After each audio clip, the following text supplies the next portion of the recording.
welcome everybody who happens to be watching today. Figured that a whole bunch of people are streaming today, and I actually managed to get Galdur away from work for a little bit, and so thought this would be a great opportunity to go ahead and uh, do a little bit of his adventures on the Harbinger. Uh, as he hung around with Captain Jackson Eagle, and so wanted to kind of just go ahead and stream this out there. So, as always, this is from Totally Online Gaming Group. This is part of our D&D 5th Edition Blackest Heart campaign. And not only that, but as usual, we have our normal sponsor, which is Critical Hit Gaming Supplies. And see right there in the chat window, if you're watching, that yes indeed, Critical Hit Gaming Supplies information is there and available for you. So go check it out. They've got a whole bunch of awesome stuff. Dice bags, dice, miniatures, really cool dice trays, all sorts of stuff to check out. Give them a look, check out their website, and make sure you use the TOGG 15, TOGG 15 code at checkout to get 15% off your order. So don't forget that.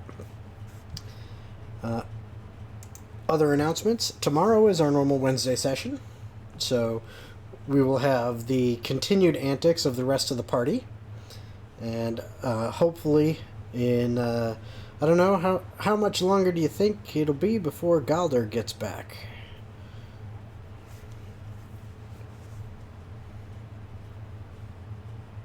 Yep, April 7th. It's actually my daughter's birthday today.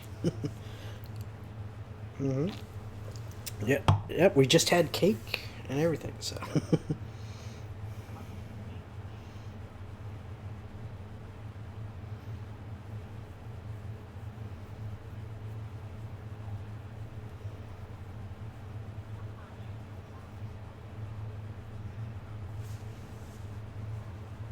Mm. Yep.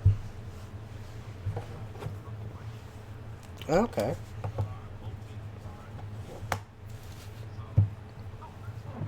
Mm-hmm.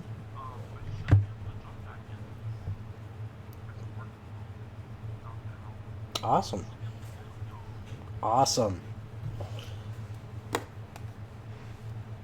Let's see. All right, we need to figure out how to adjust your volume though, because you are very quiet. Let's see here. So, yeah. Yeah, just for anyone actually watching, our normal method of communication for our games, we use a program called VC, and they seem to been just absolutely overrun with their servers because of everybody and their brother jumping on conferencing calls for works and stuff. So it's not working. So we're having to try to do this through Google Hangouts now. So I'm trying to make adjustments and make that work, but don't have the volume here for you. Let's see if I jump that up a little bit. Let's see if that changes things. So go ahead and say a couple more things there, Galdur.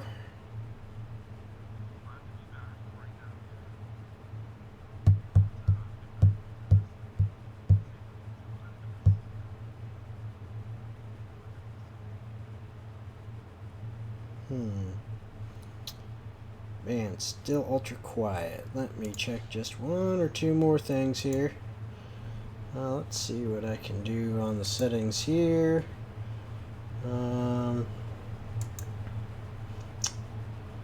Aha. I bet if I do that, that will... Alright, now try. Yeah, glad to be back. Woohoo. I should just talk louder than normal. I'll try to project my voice. Mhm. I'm not good at that. I'm Okay. not gonna lie. I, I, I got it fixed now. I just had to Ah. change what the output was in Hmm. Google Hangouts to the cable for Voice Meter Banana, to the cable input. Cool, cool. So that's all set now. So volumes are good. Okay, so that means we can get to the rest of everything. Uh, so for again everyone watching, I'm not going to go through our litany of normal announcements because we don't have a ton of time. But just a quick recap for all of you, where what Galdur had said is he should be back within like a week or so. So Hmm. not this game, but possibly the next one. So so looking forward to that as a possibility. So this is what I've planned out can actually work out pretty well here. At least I hope so. Definitely. All right. So without further ado, I will bring you The Blackest Heart.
Okay, and we are back.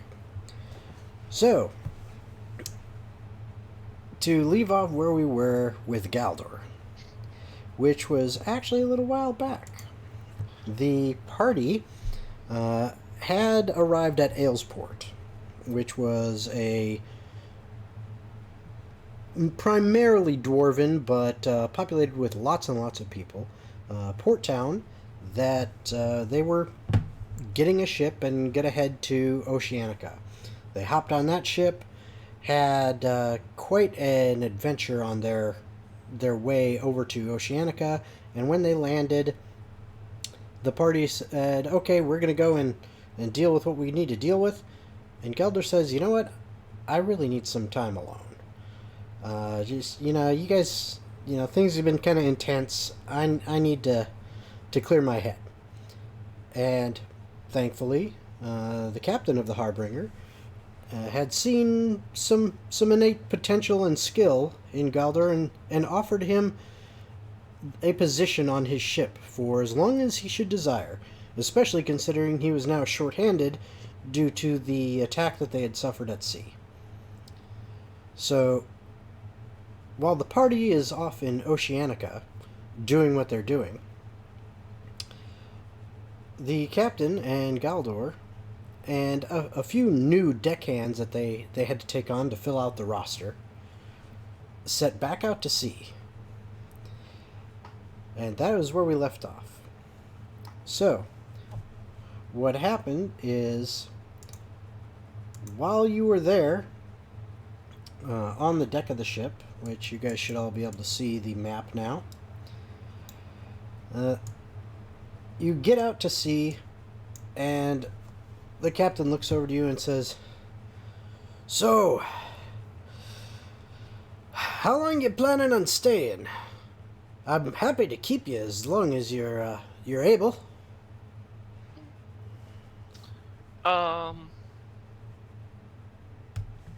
that that's a good question. I didn't think that far ahead. I Ah, would say until I guess my heart beckons so, or I guess until I reach the next port as well. Oh, I'm not. well, I'm not. Not a swimmer. ah, well, we're actually not going very far this trip. Hmm. And I'm actually going to pull up the main map for you real quick so that you can see that. Uh, Yoink. And move you over to where you guys are. Okay, so there you should see Oceanica. Yes. Okay. And you're actually just taking the ship out of the port, coming around to here to this, a decent sized city, Okay. and then making your way back. And he explains to you, he says, yes, we're actually only heading just a short ways out. And let me move you back here to the ocean, as that's where you currently are.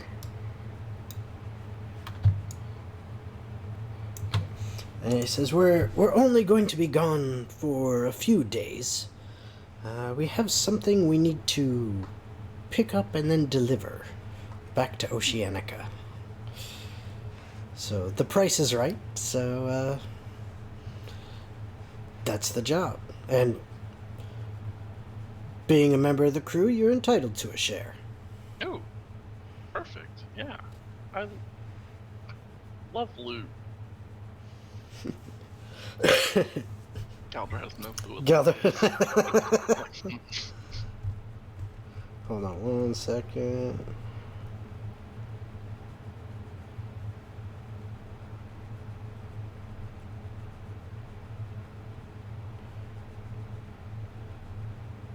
Sometimes being a parent means you have to deal with a lot of stuff at the same time. Okay. So, he says, I'm gonna need you, being one of the few survivors of my remaining crew, to kind of step up and take a little bit of a leadership position. We only have you and two others left from the original. I do not know any of these other scalawags. They seem to have strong hands and strong backs, but I don't know if I trust them yet. And I don't know why, but even only knowing you for a little while, I trust you. Especially after that fight on the ocean. You had my back. You're welcome, sir. Ooh, and then something zipping by really fast, apparently. Yeah. Left right off the highway, so.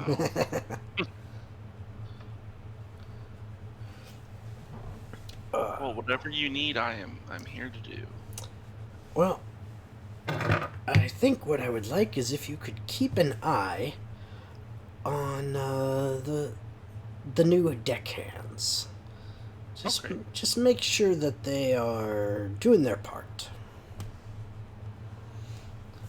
That's about it. And he goes back to, he's standing up here, behind the wheel of the ship, just one arm kind of draped over it, and just lazily, keeping the ship on course. Looking around, he seems to be in his element. All right. Is there anything you want to do? And if you'll notice, and you should have control of him, you should have Melora's guard there with you. Oh, yes. AKA Old Steve. Yeah. Yeah, I guess I will just start going around checking on the crew hand that is currently aboard. All right. It's fine, and I guess my guard is just guarding me.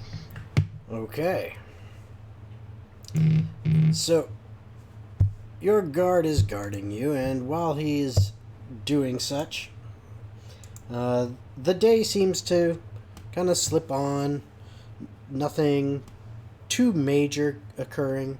It's actually a fairly nice evening. It's a little. The seas are a little bit rough, but the Right. weather itself is calm for the most part. You know, there's a little bit of wind, so you got a little bit of chop, but the skies are relatively clear and it's nice out. And as evening comes, the stars just fill the sky, and it is gorgeous out. And while you're up on deck, before you've gone below decks for the night, if you plan on it, give me a wisdom save. Goodness gracious. It's been so long. Mm-hmm. Oh my god. Oh no. It's been too long. Okay. You actually kind of your legs almost buckle out from under you. All four of your legs. I mean, you almost topple to the deck. Not from the rocking of the ship, but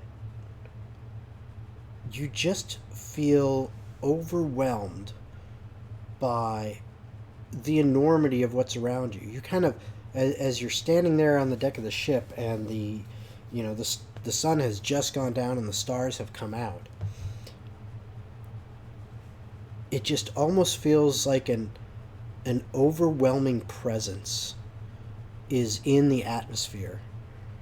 It's not unpleasant, but it is just powerful, and it damn near takes you off your feet. Hmm. And then you hear in the back of your mind says,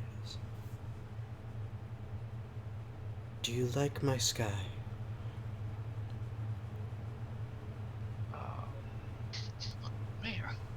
Uh, Man. Yes, yes, I do. It's quite beautiful.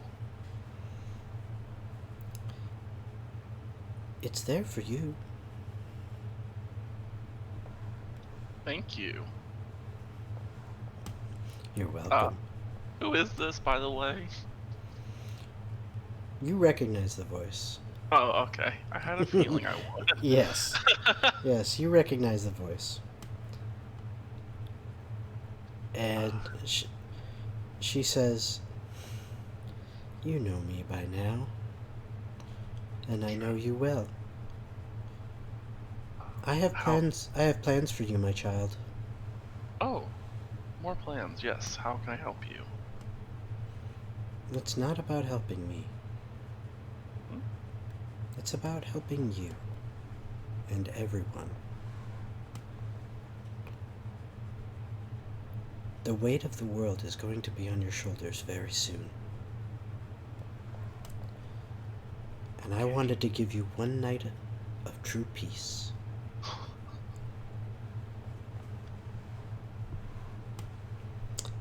And as you stand there, you feel this warmth flow through you, and you feel it's almost like a mother's embrace. Hmm. You feel safe, you feel protected, and in this, you know, beautiful night on the ocean, with this breeze going by, the smell of the salt on the wind, and the just enormity of the sky that seems to go on from horizon to horizon, filled with so many stars, it's impossible to count. You feel about this big, just almost insignificant. But you don't care because you feel safe. And this is probably one of the most beautiful things you've ever seen. Just the whole sereneness of it. And it lasts and lasts and lasts as long as you are there. Gosh. Well, thank you so much. I feel very relaxed, but at the same time, A little nervous since the weight of the world's about to be on my shoulders. I debated telling you, but Well, I I am a foresee true, great things. Great yes, things. I am a true champion of you. I shall not falter in my ways. I know you won't. I have every faith in you. Good night. Good night. And with that, the the warmth kind of slowly disappears, Mhm. and just you kind of feel the tail end of it lingering there, and it's almost like you're wanting to reach out and grasp it and pull it back, but you know you can't. Mhm. And you suddenly feel very very tired and just exhausted. Not in a an emotional sense, but just a I need to get some sleep type exhausted. Mhm. You're worn out. The entire experience was exhilarating and wonderful, but just draining. Indeed. So yeah, I guess I will head to bed. Okay. So you head off to bed, and the night seems to go by uneventful as you are kind of shook awake a little bit by a deckhand who says, "Hey, what? I don't know your name yet, but I was told to wake up the big guy." The name's Galdur. Ah, uh, I'm Jimmy. Nice to meet you. Nice to meet you too. Who needs me? The captain up on deck. Ah, all right. I will tread upstairs. We'll back up deck. All right. So when you get back on the deck, the captain is this time he's got. I haven't looked back at the names of the remaining members of his original crew. I cannot remember them off the top of my head, and honestly, I don't want to dig through my notes right now and find them. I Uh, feel ya. but one of the remaining members of his crew is actually manning the helm, and the captain is up near the bow of the ship, and just kind of looking out on the horizon. All right. I'll tell my guard just to stay there. All right. Just hang out for a little. Take our lunch break. You say take a lunch break. He starts gnawing on one of his arms. Hmm. Gonna have to talk about that. Captain. Ah, yes. I was looking for you. Figured I'd have one of the boys roust you. It's. I slept very good.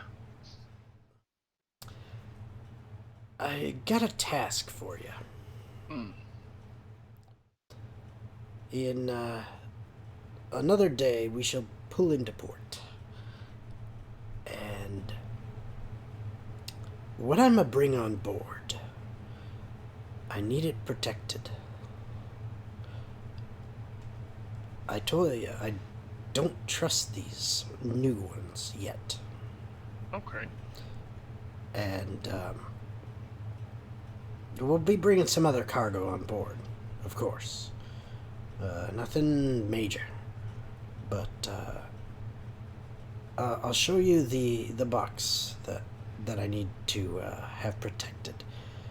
I would like you to keep an eye on it and those deckhands I mentioned. I don't want them anywhere near it. Okay. But for the rest of the time, it should be a late evening that we get into port, actually. Just, keep busy. But keep a weathered eye on on the newbies. Indeed. And then he heads back down to get some rest since he was up all night, manning the helm. And so he's off and away for now.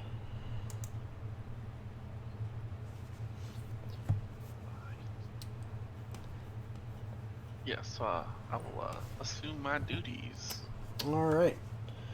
So while you're up on deck, taking care of some normal things, perhaps you're checking some of the rigging, things that you learned over the 20-30 day voyage that you had previously.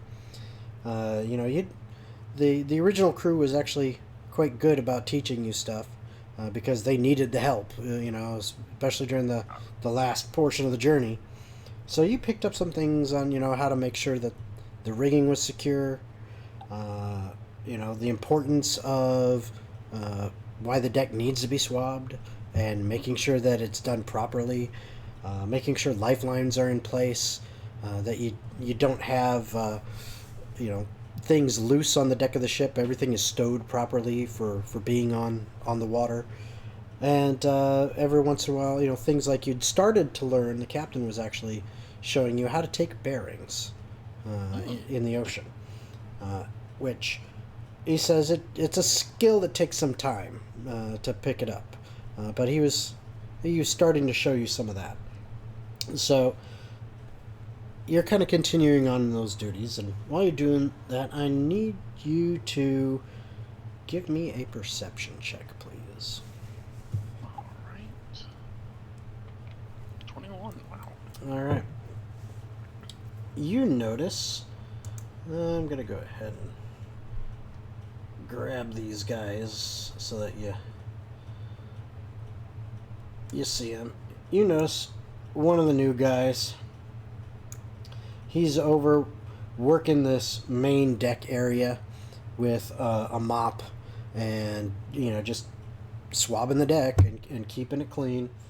And one of the other new ones is over here, and he was apparently told by the first mate of the ship, which is one of the ones who survived, who's currently at the helm. He was apparently told to start getting some things from below decks up on deck, since they're going to be pulling in this evening, and they wanted to get them up there and get them tied off, but have them ready so that they could easily transport them off the docks and get moving quickly.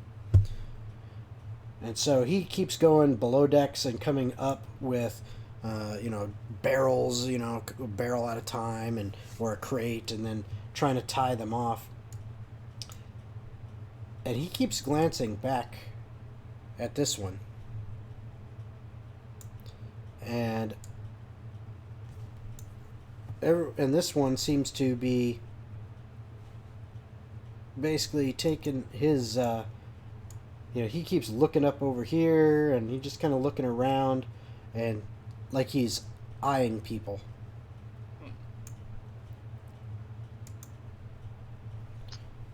But other than that, I mean, you don't really notice much else. Okay. Yeah. God,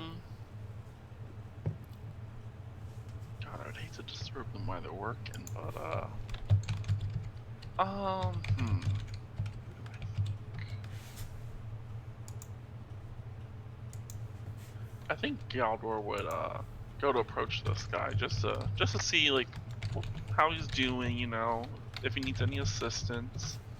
Okay. And he looks at you, and is pretty large gentleman. Almost kind of looks like he might have some Goliath blood in him. Maybe not quite, but he's just a really big guy. So he could just be straight human, but he's freaking big. He kind of looks at you. He's like, what?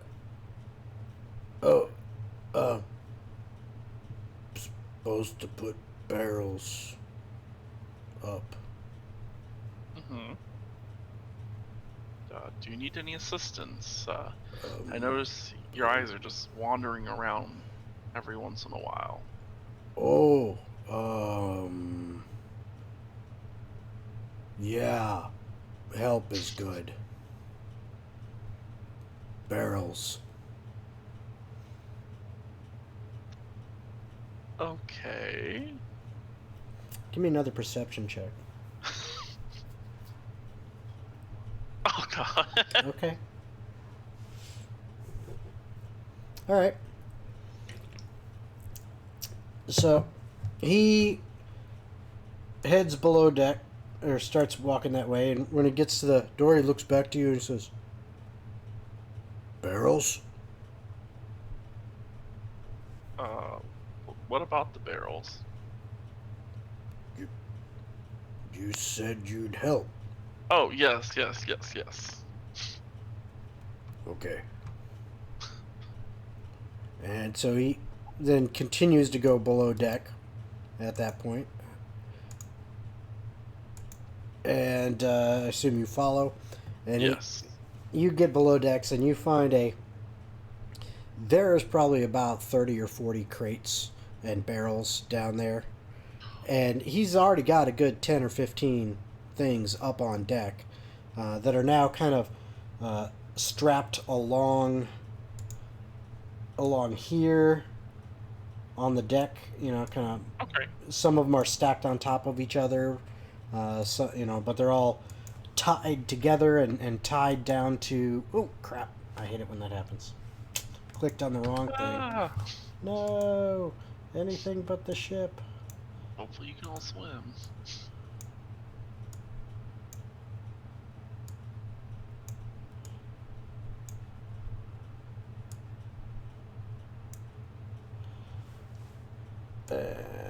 Yoink.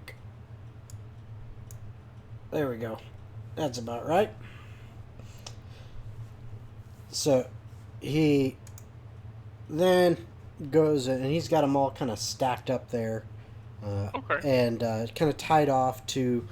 There seems to be along that edge and kind of along the side of the ship too. There are metal cleats that are attached to the wood of the ship, and he's got ropes lashed through them and tied around them and the barrels and the crates. But Okay. he goes and he grabs two crates that each one is probably a good like 4 foot by 4 foot by 4 foot cube, Okay. and he grabs them stacked on top of each other, and he picks up both of those at the same time and just kind of starts trundling back up the stairs onto the main deck, just going back and forth. All right. Since I heard stairs, I'm gonna go ahead and use my armbands to give me, some legs, some Okay. human legs. I'm gonna turn into a human. Okay. You know, don't want to trip going upstairs. That's embarrassing. And Yeah. let's see. I mean, I can carry some heavy stuff. I'll make sure I quickly tousle my own hair and give him guidance just for safety. Okay. Yeah, and I'll grab 3. All right. Okay. You're gonna grab 3 of those boxes. Yeah, I'm strong. Yeah. What's your strength score? My strength is 14, but when it comes to carrying, I'm considered a large, Yep. so I Okay. double it. So, all right. That's gonna be. That's 15. There's a whole calculation for this. Oh gosh. All right. So I just gotta go 14 times 30. So that's 420. Okay. Yeah. You can. You can easily handle the weight. Okay. It is a bit awkward though, so I'm gonna have you roll an athletics check at advantage, and to see if you're able to hold them without much of an issue, because they are pretty heavy. All right. Yeah, yeah, no problem. Okay, I was like, I got that guidance. I'm ready. Yeah, no, that's no problem. Yeah, you got them just fine. So you managed to carry three of them up there, and as you get them up there to drop them off, the big guy is just he just had just put his down and turned around and saw you, and his eyes kind of get big for just a second, and then he smiles, and then he trudges back down, and then he comes up with three. Oh, okay. You want to do this? All right, I'll go back down. I'm gonna grab 4. Okay, now this I'm gonna say you can roll a strength athletics check. There is no advantage on this one, and because of the size of these, getting them up the steps without because you've got them, you're basically got 16 foot tall. If you, it's either you're either doing like an 8 by 8, like 2 stacks of 2, or you're doing a 4 foot, 16 foot tall stack. You're gonna have to like try to angle this thing at the stairwell just right to try to get it out of here and up the steps without dropping something. Oh gosh.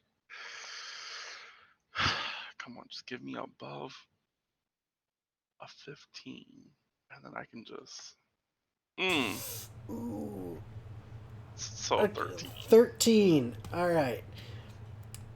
As you're bringing this up, the top, you pick it up, and you're kind of struggling with the weight of all this now, because that's quite a lot. And that top box, as you pick it up, it actually hits the floor of the deck above it, so the ceiling above your head, and falls off, slamming onto the deck you're on with a loud quirk. Why'd I try to one up this person? And you see the big guy come kind of hustle back down. Is it okay? Yeah, it's okay. I thought I was stronger than I No, was. nothing broke, right? Oh god. Can I check if anything broke? Oh, Sure, sure. You look. I mean, the crate seemed pretty sturdy and intact. It doesn't look like it actually received any damage, and so is the decking of the ship. You don't know about the contents unless you pop the crate open, but Oh, right now it's sealed. So unless you're gonna okay. pop it open, you don't know. If I knew mending, I would pop it open. Okay. So Yeah. he's just looking at you. Yeah, it's And fine. It's fine. Okay. I'll take responsibility for this crate if anything is damaged within it. Okay. I'm gonna regret this. Remember, Captain, tell me. No more than 3 crates. He holds up his whole hand. No more than 3 crates. Okay. And then he thinks for a second. Scratches his head. No, 3 crates. And he puts up 2 fingers. And he scratches his head again. What is 3 again? 3 crates. 3, and then he puts up the 3 fingers just like you. Okay, 3 crates. I'm gonna have to talk to the captain about this one. Alright, well, let's finish knocking out this task. Okay, you spend, going 3 at a time, and it's not a long journey to go below decks and then above decks, but you're carrying a lot of weight, and you are going up some steps here, and it does take a little bit of time to get things situated.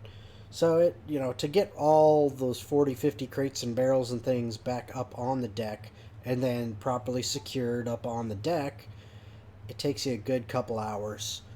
Okay. And then, unless there's anything you want to do, it seems like just normal duties are being done. Uh, Eventually, you start to smell some. Hmm, smells like food. Supper. Somebody's cooking something, and so it eventually it you see one of the other new guys, you dressed in a just completely filthy. It's like it used to be white, but this apron has seen better days by a long shot. You're sure that it was probably white at some point in its history, but right now it looks stained and brownish gray with mottled splotches of stuff here and there. And this guy comes up, and this is the just most wretched looking elf you've ever seen. I Oh, mean, I mean he's not ugly. He is just the epitome of like a sea chef, a seagoing chef. He's like hmm. old cookie that you see on the on a western. Who cooks Oh in the back of the gosh. wagon train. Except he's an elf. He's got this really long hair, but it is just bedraggled and nasty looking, and just he looks a mess. But he comes up and he's like, "Ah, lunch." And then he heads back down. All right. I am. I'm gonna go ahead and spend 10 minutes to ritual cast. Mm-hmm. Detect poison and disease. Okay. Yeah, the action between those two, I'm a little off put. I'm just making sure I'm not going into any type of thing. Okay. Make sure my food ain't poisoned. All right.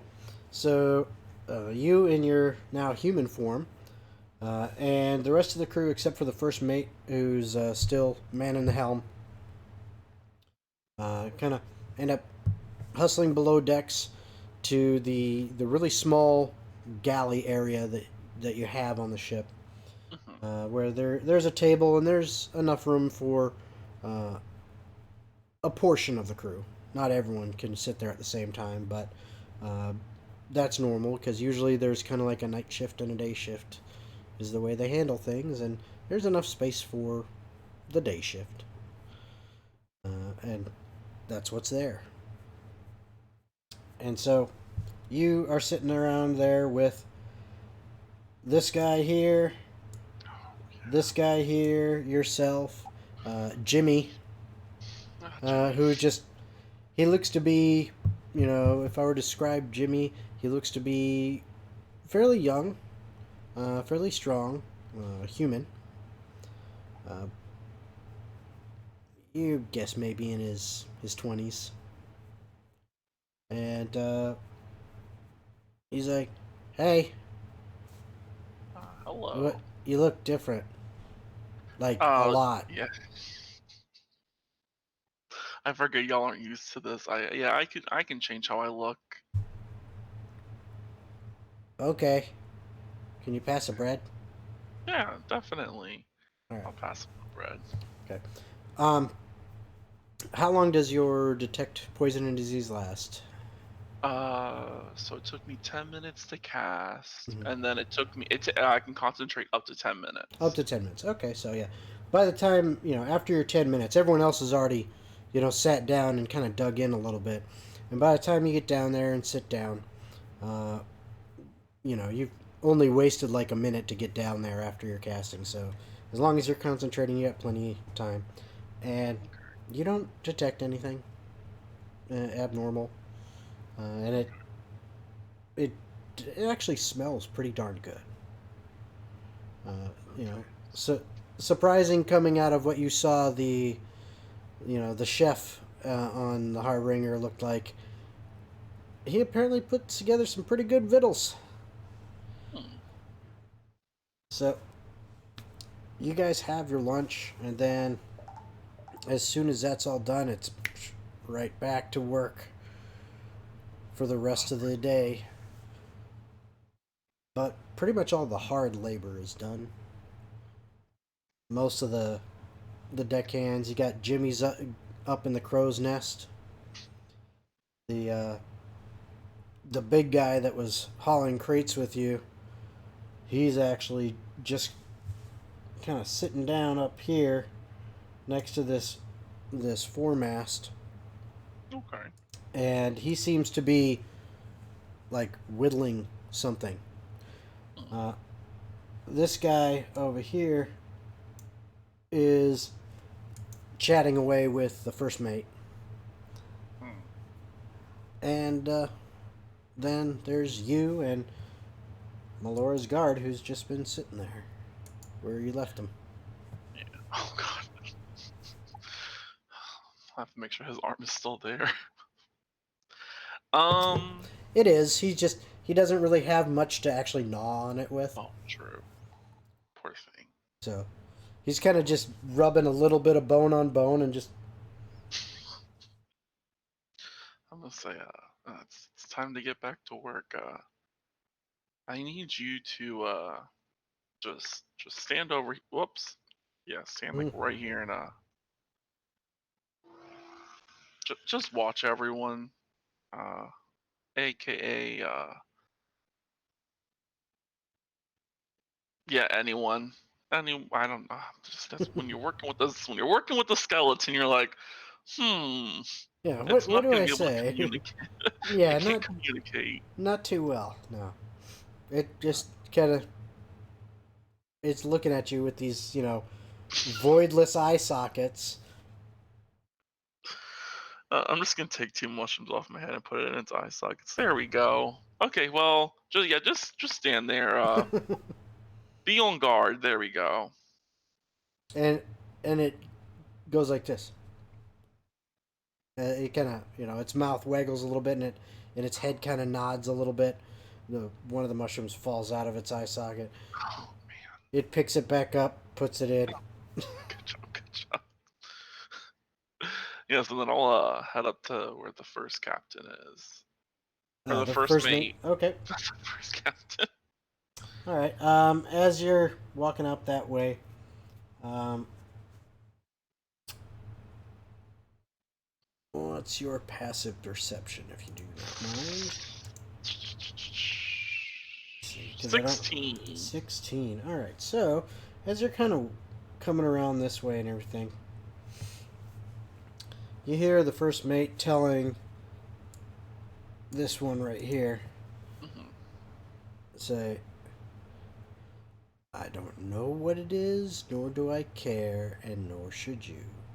It's not your job. Why don't you get back to work, and if everything's done, keep your eyes peeled like everybody else. Just in case. And this guy kind of huffs off, walks back over this way, walks here. Up. So he kind of, I don't know, you probably didn't see the movement, so I'll I was draw. like, you. Yeah, he walks down this way like this, and then Okay. all the way back up this way.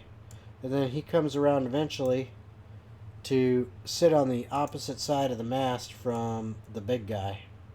Hmm. Let me see. Now I want to make sure I don't erase the boat this time. There we go. Managed to do it without erasing the boat. Alright, so he's sitting kind of back up against the mast. The big guy's doing the same. And that's what's going on. Um, I'll look to the first mate and be like, what was that conversation about? Damn newbies. Thinking they need to know the captain's business. It doesn't have anything to do with the item that we're picking up, right? I don't know shit. Captain doesn't tell me much anything other than just keep an eye on the newbies. Yeah. I mean, was that what he was asking about? Oh, yeah. He wanted to know, well, Maybe not that directly, but he wanted to know what cargo we were bringing. And then he said, anything special? And I told him I didn't know. Because, and he winks at you, I don't. And neither do you. I wink back. Yes, yes. And he says, why don't you keep your eyes peeled too, if you haven't already? Captain mentioned something about you kind of being focused on that for us. Yes. As the rest of the day goes on, unless there's something you want to do in specific. No, I'm just gonna keep a close eye on the two guys. Primarily, I'm gonna keep more an eye on the guy that was talking. Okay. He seems to be the brains. Okay. And so what happens is the rest of the day goes on, and it starts to get into the evening, and it's starting to get a little bit later, and it's almost time for you to head to bed when you hear Jimmy from up in the crow's nest, and he goes, "Port ho!" And you look, and you can see in the distance, you can now kind of see, oh look, there's lights on the shore, quite a lot. Okay. It's still a little ways away. It was a little hard to make out if you weren't looking for it, but there it is, and you're heading right for it. And the first mate kind of steps around away from the helm for a second, looks over, and then he yells to the rest of you, you best wake everyone up. You ain't getting to sleep right now. We need all hands on deck. We'll be in about 30. And so the rest of them, go, and everyone gets rustled up. And now the full crew's on deck, with the exception of the cook, because, well, that's all he does. Poor guy.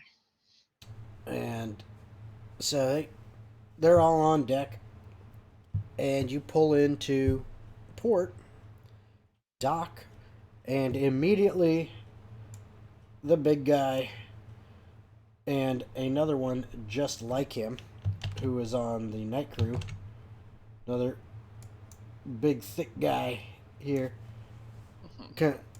they start untying and unloading, and this guy's helping, and Jimmy's helping, and pretty much everyone starts untying all these crates and barrels and starts taking them off the ship immediately onto the dock once you've been moored up. Okay. And then once they start going, you kind of get a chain going across where you're just passing thing from one person to another all the way along to get it off the ship.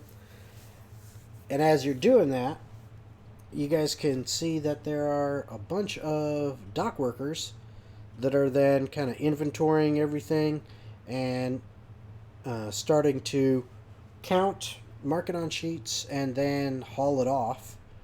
And other dock workers who are bringing a whole bunch of other stuff and stacking it about a good 20 feet away from that in another stack. Mm-hmm. During all this ruckus, the captain, who has appeared on deck, who has appeared on deck and kind of overseeing all this, once you're getting towards the end of these last crates and barrels that you're taking off, he goes to the first mate and he says, "Supervise the unload. I'll be back." Galdur, Yes. why don't you come with me? Aye, aye. And Walk. he leads you off the ship. And as you get off the ship, you see yourself. This is a fairly large city.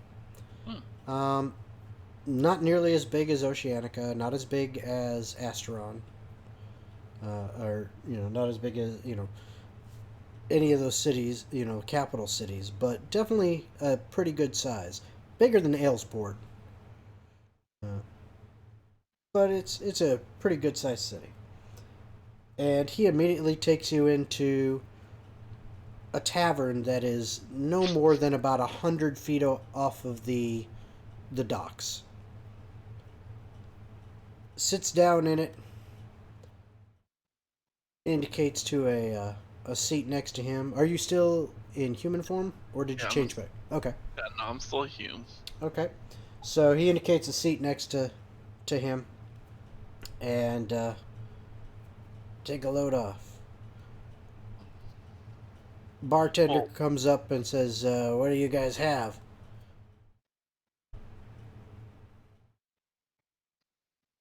And he's looking at you.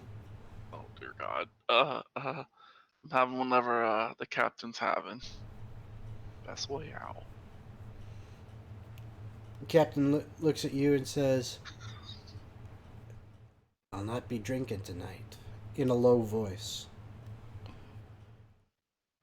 But you should to keep up appearances. Like, give me one of your finest ales. Bartender says, "Sure thing." Then he looks to the captain. "What about you?" Captain kind of looks around. He says, "I'll have that special purple wine in the green bottle." The bartender looks at him and says, "Do you mean the one that came on the backs of great steeds through treacherous mountains?" The, the captain nods his head. "Aye, that I do. I hear it is quite special." Bartender, without saying a word, without his expression changing, turns around, pours an ale, turns back around, drops it to you, doesn't even wait for any money to come out, takes off into the back. Interesting. Captain, while I was watching around, I noticed technically two crew members. One I could easily handle him if anything goes wrong. The other one he was asking some questions. Didn't catch his name. Didn't even catch the big guy's name. Now that I'm thinking about it, I don't even know if he knows his own name. But Which one? One of the twins? I hope they're not twins. One's like really big. He's kind Ah, of dumb. they're both pretty dumb. Oh, I call them twins because have you seen them? They look damn near alike. But they came cheap and they can carry a lot. So that's all I need them for. well, the other one was he's a little bit thinner. He was just asking, what the cargo is, and I saw him eyeballing around everybody while we were all working. Hmm. Ah. It's good that you're keeping your eye out. You're doing me proud. Trying my best. Have you seen anything else or heard anything else? Hmm.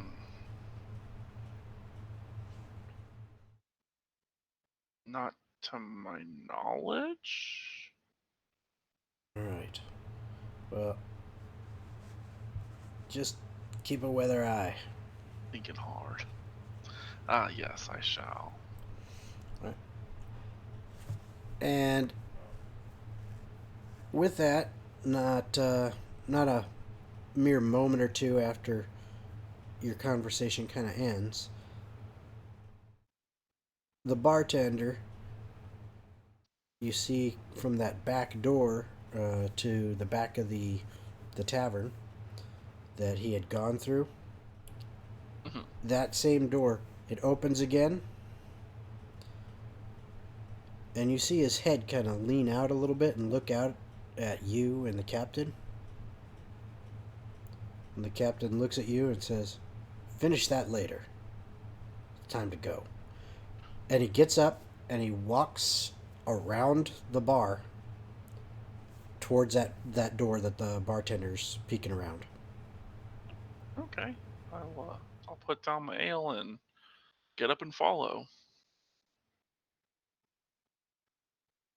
As you enter into the back room, you you're going past. You see you're in basically what is like a combination of really crappy kitchen, tight quarters, uh, not a not a lot of good equipment in there for cooking.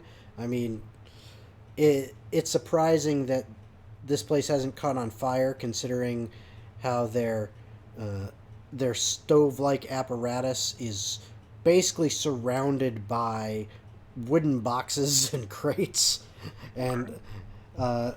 but it's just cramped. It's a storeroom slash kitchen, and he goes straight through it to another door at the back. The captain follows suit, and I assume you do as well. Yes.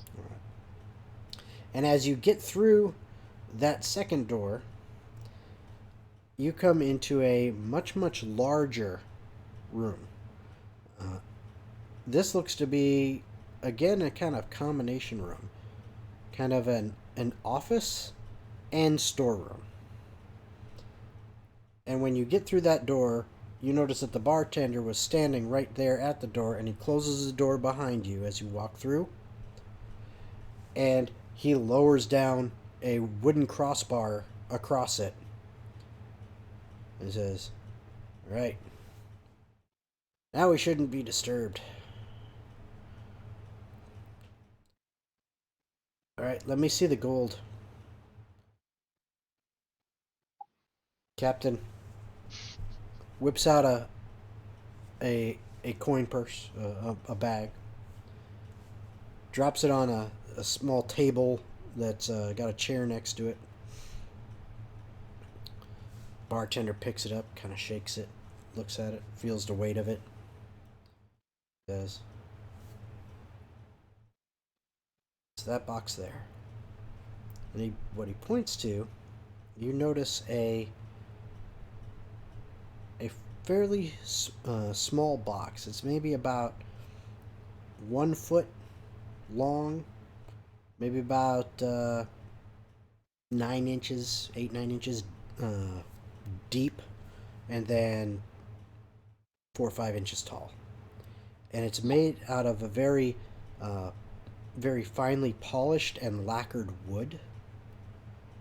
And there's some embellishments around it, kind of like almost like gilding around Okay. the edges of it. And the bartender says, "That's what you'll be wanting, but I wouldn't let that be seen in public." And the captain goes and reaches for it, looks at it, opens it up a hair, looks inside, closes it, looks back at the bartender, and says, "You're a man of your word. I like that."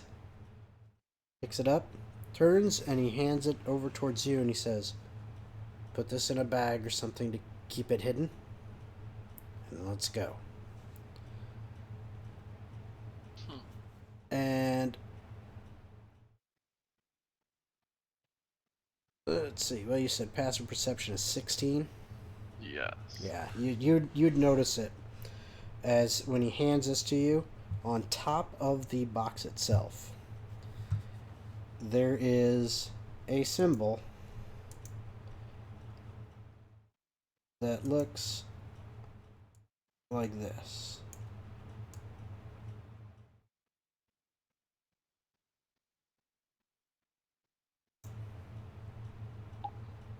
Hmm. For safety, Captain, That's what me and my old group used to do. I'm gonna cast a little pass without trace. A little what? Pass without trace. No one should notice us as I tuck it in to my robe. I Okay. guess my Okay. skirt. That'll work. That'll work. All right. Uh, so he says, we use whatever tools we have. And, Indeed. and the bartender looks at him and says, now, deal's done. I don't want that thing anywhere near anymore. I don't like the heat it brings. Out. Oh gosh. Kevin's like, we're gone. He says, let's go. And Yes, kind of sir. kind of grabs your arm and, pushes you towards the door, which the bartenders lifted the wooden bar off and opened it up. Hmm. And the captain kind of leads you back to the ship. And just to see.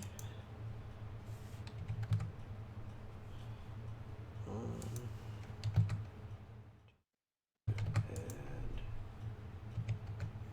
okay.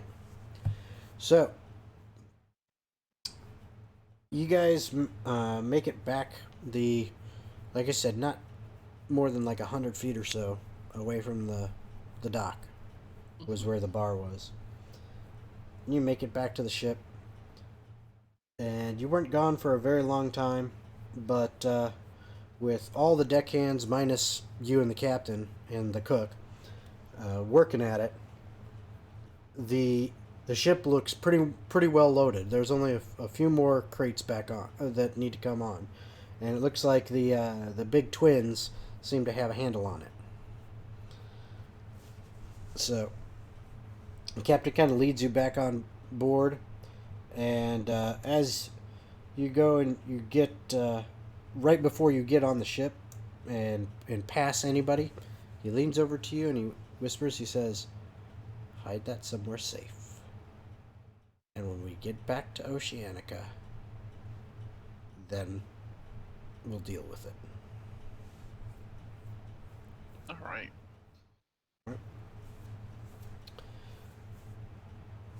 So, and then he walks back up on the ship, and he stands up by the helm, and he begins supervising the last of the loading of the ship.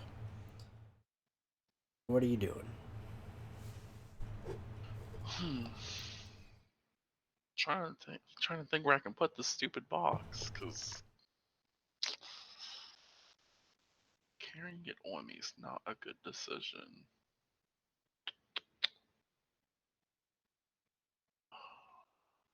There's no rituals that I know that could help me in this situation. Oh wait.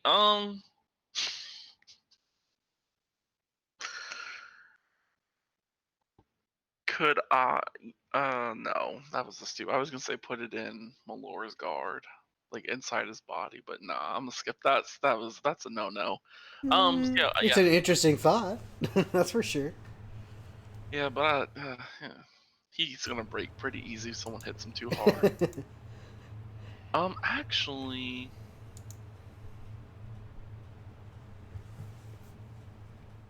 no, it's my body that goes into it. Never mind. So yeah, I'm just gonna currently I'll help around while we're finishing up everything All right, as I try to think of a place where I could stash good away this session. thing. Okay.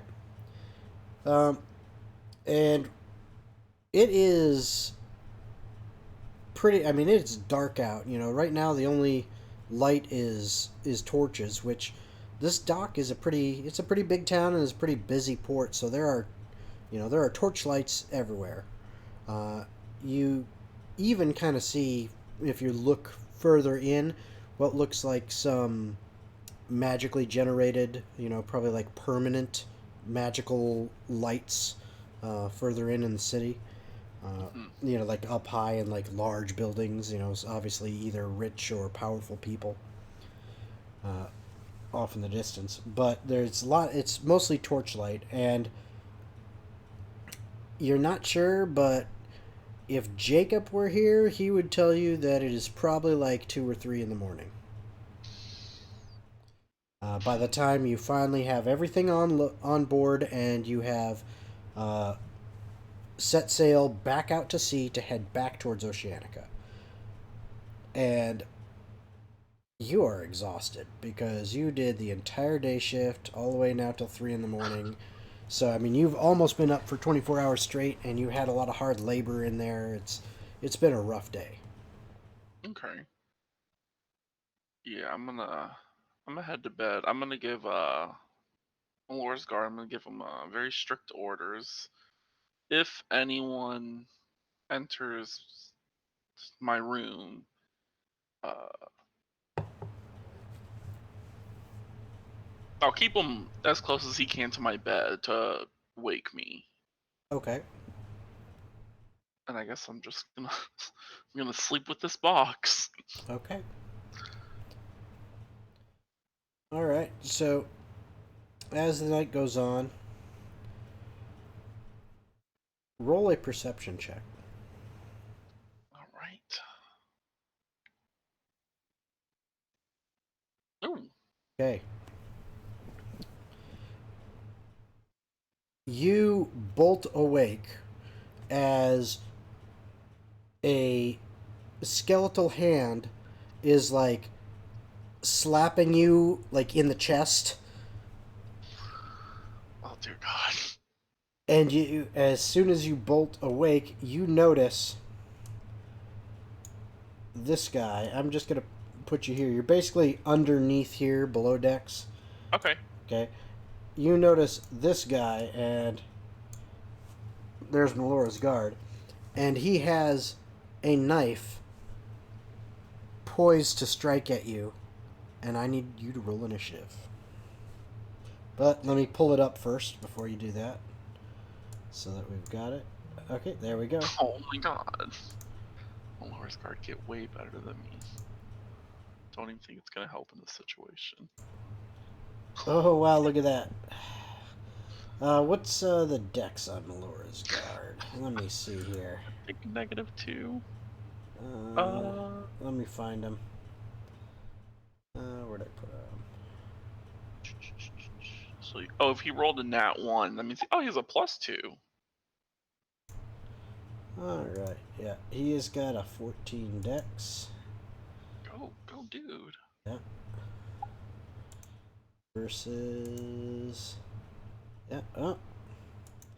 I'm gonna say, because you are first, I'm gonna say he made it as well, so. Alright. 13.1. Alright, so. You managed to react ahead of, before this knife can come down on you, which is a very good thing. Hmm. And put that right there. So, go ahead. What do? You see this guy holding a knife at you, and looks like he's about ready to strike. I'm gonna go ahead and I don't know how hard I want to go. Like, should I just go all out? Yeah, I'm gonna go all out. I am going to bonus action to create a flame blade. Damn. Okay. So, Yeah, I took it way back at not at the beginning, but yeah, a first while out of back. the A boat. while back. I remember it. Yeah, I've seen that fire's not as bad as I thought it was, Hmm. and then I will go ahead and take a swing with it. All right. Go for it. And then it's a normal roll. Oh, I forgot it's gonna not do that. So Yeah. used to use beyond 20. Where is it in my thing? Hopefully I put it in right. Second level.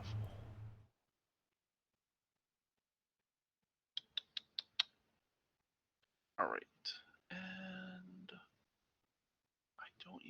how to roll. Man, it's been that long since I've. Ah, here we go. Cast. There you go. All right. There we Oh go. yeah, I remember. that definitely hits, and yeah, that does some damage to him. And he is not happy with that, and he was actually surprised about the skeletal thing and and the fact that it woke you up. Yes, But and then I'll stand up so I'm not technically prone, and then I'll tell Malora's guard just to let's finish him off. okay. So yeah, that is my whole turn. Okay, so it's now. I still got him listed as Kevin.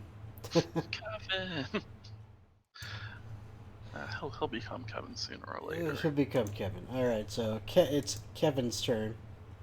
All right, he'll lift up his short sword and go. Oh, jeez, Louise.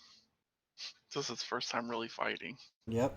And this guy pull as soon as you hit, pop this flame blade and hit him solidly. He kind of takes a step back, and he pulls out what looks to be a big longsword, but it's more like a saber Mm-hmm. type.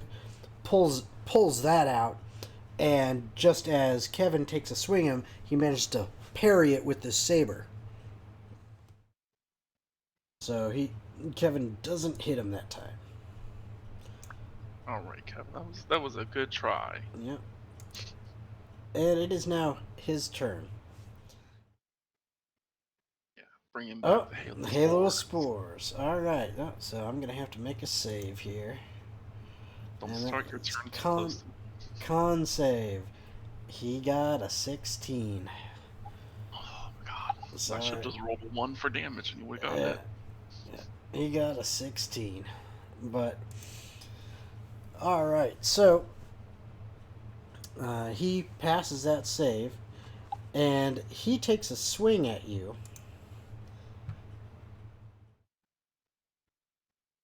And your AC is currently what? 14. 14. Okay. Pretty easy to hit. So, as he takes a swing at you, he doesn't aim for you. He aims for what's tying your robe or skirt. He aims for that and So, hits it, cutting the cloth free, I'm naked and again. and the box falls to the ground at your feet. And then with his bonus action, I'm gonna give you a. I'm gonna give you an acrobatics check, contested, to see if you can prevent him from grabbing it. Oh god, please. Okay, whoo. 17. That's pretty good. It's my +1. I'm not And acrobatic. you manage to, as he reaches for it, kind of twist your feet and kick it back underneath your bunk. And he goes, "Shit! Shit is right. Turg! Flarg! Now!" Don't call your friends, please. And these two guys, man, I am rolling just phenomenal initiative here. And I know these guys are definitely less, so I'm just going to say 2.9. Oh god, I feel so bad for everyone. Yep. So he yells out, and that's the end of his turn. Okay. It is now your turn. Alright, bro. I am going to go ahead and use my action to take a swing at him with the flame blade. Where did it go? It just disappears. There it is. Oof. And this time he manages to bring the dagger up just in time to kind of deflect it, and some of the flame kind of licks at him, and he takes a step back, and he's like, ah. But he managed to knock it away enough so that it didn't connect with him. Okay, okay. They're a little harder to hit than I thought. I guess as a my bonus action, what is a flame blade considered? In regards to. It is considered a scimitar, I guess. I was trying to see if it's considered a light, but now that I'm thinking No, about no. It's yeah, no. considered one of the larger weapons. It's not like a two-hander, but it's like Yes. like a long sword or scimitar or something like along those lines. Yeah. What other bonus actions do I have? I just have Chalet. That's a reaction. That's a reaction. That takes a whole turn. Yeah, so I guess that is my turn. Okay, so then it is Kevin's turn. All right, Kevin. Don't miss this time. You got this. Maybe. Come on, load. No, he manages to duck out of the way of the next swing of Kevin. Kevin. And so, oh, I gotta reorder this, by the way, because it didn't move them in the right order. So, boom, there we go. So then it is now his turn as he once again takes a swing at you, So you're gonna regret doing that. I have a feeling and it that was. hits for 8 points of slashing damage.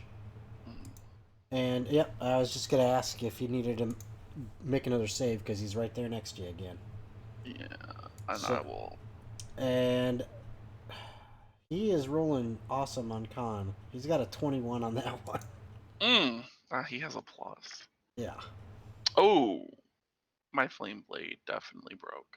Oh, yeah. That was your concentration? Yeah. Yep. Yep. So Flame Blade breaks and goes away as he slashed you for 8 damage. And that, let's see, as he pops back, he then hits you with his dagger, or attempts to. And you said 14, right? Yes. Yeah, he misses with the dagger. Uh, as he kind of hops back, and there's more space below decks here. So he pops back, and that is the end of his turn. As Turg and Flurg come running in, and he said the guy over here says as a free action, "Get the box!" And Turg goes, "Okay." Oh my god. And he runs over, and he charges right through you towards the box on the. I mean, basically right through this bunk, like smashing into it. You get an attack of opportunity because he is focused entirely on the box. This kind of sucks. Attack of opportunity. I am a warcaster though. Mm-hmm. And he's now within range of your hail of spores too. But he didn't start his turn there, so. Yeah. I am going to, because technically speaking, I can cast any spell that I want. I am going to. Oh, that's a bonus action spell. Damn. Why? I guess I'm gonna just smack him in the head with my club. Okay. Or what does more, my club or my hooves? Oh, they do the same amount. Alright, yeah. I'll hit him in the head with a club. Okay. Club, club, club. It's been so long since I've actually had to use a real weapon. Okay, we're just gonna. Oh, there's club. And that hits him, and you basically smack him right on the top of the head. He goes, "Oh, don't hit Turg!" And then he like he's on the floor basically, like digging under this bunk, trying to grab the box as you just smacked him on the back of the head. Flurg decides to go for, instead of the around over to you and the bunk path, he decides to go for the direct path of through. So he he attempts to move Kevin out of the way. So I need a strength athletics check from Kevin. Uh, Kevin, what's your stat block? Alright. I can pull that up for you to where that is. Strength. Just. I mean, technically, he is a Yeah, +0. So strength is a 0. Yep. I can just roll a save for him. Yep.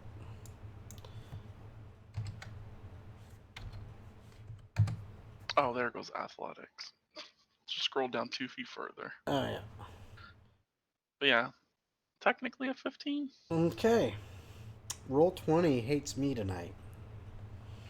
It doesn't hate me when it comes to saving against your spores because it's just got a thing against your spores, but it hates me tonight.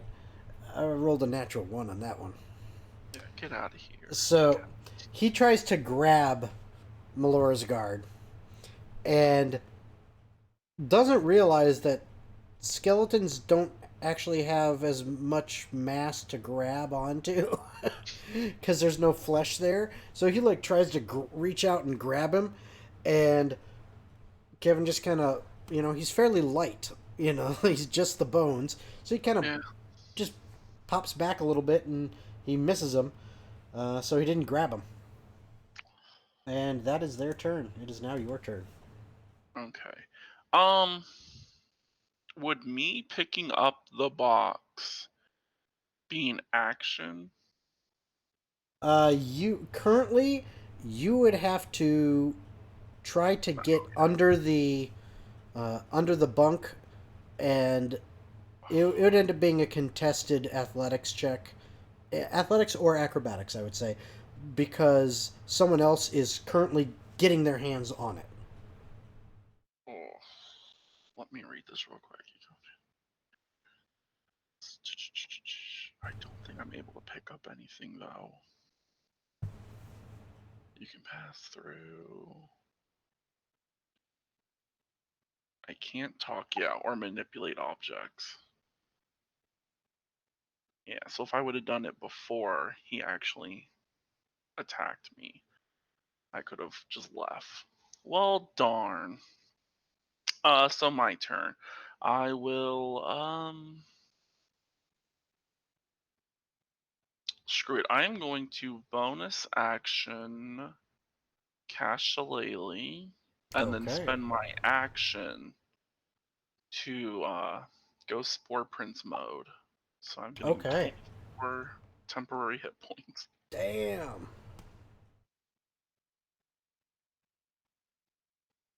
And sadly, that's my whole turn. Okay.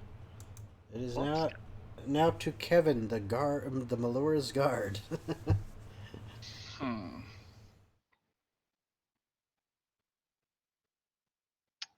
So the other guy. So the other guy that's currently like underneath the bed, would he be considered prone? Yeah. I mean, He go. he is flat on his stomach, but this guy is so big, and I mean, not just big like big human being. He's also very just like the picture. These guys are muscular tubs of lard. He is round, so it's like he's on his stomach, but like even laying down the middle of his back, comes up to like your waist. Yeah, I feel like if it's a prone target, he might be able to hit. Come on. Well, it's at advantage, so yeah, Yeah. Yes, you're good definitely job. hit. So you smack him again. Ah, no hit, Turg. Yeah, take that. Stop it. That's all he can do. Okay. All right. My dear God, if you survive this, I'm gonna So buy you a dagger. so this. Speaking of daggers, Oh, the skinny guy over here slides his dagger away real quick, whips out a hand crossbow, oh my God. points it at you, and takes a shot. And he is going to hit for 6 points of piercing damage, and I need you to make a Constitution save. Damn poison. Save. And 14. that will do it. So that's enough. So you you kind of you feel this impact as this crossbow bolt hits you, and it stings and it kind of burns, and you for a second feel a little bit woozy and nauseous, and then you just kind of grit your teeth and fight it back, and you don't feel any other effects. And he's like, "Shit, quick, Turg, get the box!"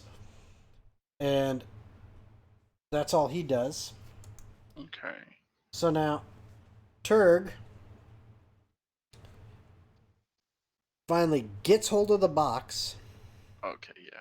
I'm gonna have to spores him. I'm He sorry, Turk. he stands up. Oh, okay. Time for a save. Let's Come see on, Turk. see Please what fail. happens. Fail. And that is definitely a fail. Okay, so since I am in my symbiotic form, my Mm-hmm. damage is doubled. So it does Ouch. So 8. it's 8. Ouch. Ouch. Turg gets the box, uses half his movement to stand up, and then he kind of his eyes go a little bit glassy for a second, and he turns to the skinny guy and he goes, "Matthias, I feel sick." And he hands the box to Matthias and throws up on him. Oh. Sorry. As he is clearly not too pleased with what's going on. I mean, it you basically sucked pretty much sucked life force out of him with that. He's still standing, but he does not look good at all. Flurg, on the other hand, is still trying to deal with Kevin. Leave Kevin alone. So this time he's like, okay, and pulls out this hook. And what is Kevin's AC? Oh 13. god, Yeah, 13. he misses with the hook, surprised by how nimble this damn skeleton thing is. So, oh, you're lucky. And that is their turn. It is now back to you. Okay, I will. I'm gonna hit. God, their names are confusing me. Gurg? Turg? No. Gurg? Turg and Flurg. Turg is the one that is really bad off. Okay, yeah, I'm gonna hit him upside the head with the shillelagh. Okay. And then And as he's facing away from you, vomit running down his chin, on his arms, on the box that he just handed to this guy that he called Matthias, and on some on Matthias. All of a sudden, from Matthias's point of view, he sees The eyes roll into the back of his head, and this giant of a man just fall onto his ass. All right. Um. So, dumb question, because I never actually know. Could I burn my reaction on my turn? No. Reactions are off turn. True. Damn. Well, In actually, let me put it this way: reactions are defined by a specific trigger, Yeah. Oh, and so it and that's says almost always off turn. yeah, it says if a medium beast or humanoid that is small or medium dies within 10 feet of you, you can use your reaction to reanimate it as a zombie under your Yes, control. yes, you could do that. All right, so yeah, I will shoot some spores into him and resurrect him as a zombie. Okay. Well, I was not prepared for that. Um, He moves after. now I gotta pull up the basic zombie stats. I can build an army. Oh It, God. it'll die pretty soon though. It has 1 hit point. Yeah, it's one hit point, but still. What I'm gonna do is I'm just gonna put the one hit point there, and I'm gonna go ahead and let's get the D&D Beyond real quick, just so I can pull up the basic zombie stats. All right. In combat, the zombie comes immediately after your turn and it obeys mental commands. Oh, and it can only make one attack. So yeah, I'll mentally tell it just to attack the other guy. All right, so basic zombie, armor class 8. It only has one hit point Yeah. according to your spell. Okay, so it's got an 8 armor class, one hit point, and it's uh, but other than that, it's a basic zombie, right? Yep. Okay, so it's got undead fortitude, which is good to know, and it has a slam attack, +3 to hit, 1d6 plus 1 damage if it hits. Okay, good to know. So I've got that up so we can use that as necessary. But we know that this is Mr. Zombie now. So Mr. Zombie. yeah, Mr. Zombie. So I'm gonna go ahead and let's get rid of that, and let's put on this little icon here. All right. So Oh, so he is a zombie, and he will go on your turn. yeah. He moves immediately after Yep. me. So So yeah, so you're I'll tell. done. So that would be his.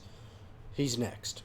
Yes. And then I'll also verbally tell, since it's not an action, I'll tell Kevin just to, technically move up one and attack the freaking other guy. Okay. So you want this? You want your zombie to attack who? I want my zombie to attack whatever his name is. Attack Matthias. Okay. Matthias. All right. So give me a 1d20 plus 3. 1d20 plus 3. Seems easy enough. That will hit. So roll 1d6 plus 1 damage. Die, Matthias. Die. That's nice. So he he rises to he falls down to the ground, and then surprising the skinny guy Matthias, he stands back up and slams him with his fists. He's kind of surprising the crap out of him. And then that would be the zombie's turn. And now it is Kevin's turn. Alright, Kevin. It's time to beat this dude up. Please hit. Please, for the love of Pete. Hey! That will hit. So Kevin coming in the clutch, hitting for 4 piercing damage. They both did 4. Hmm. Very good. Hold on, let me double check this. My children. Yep.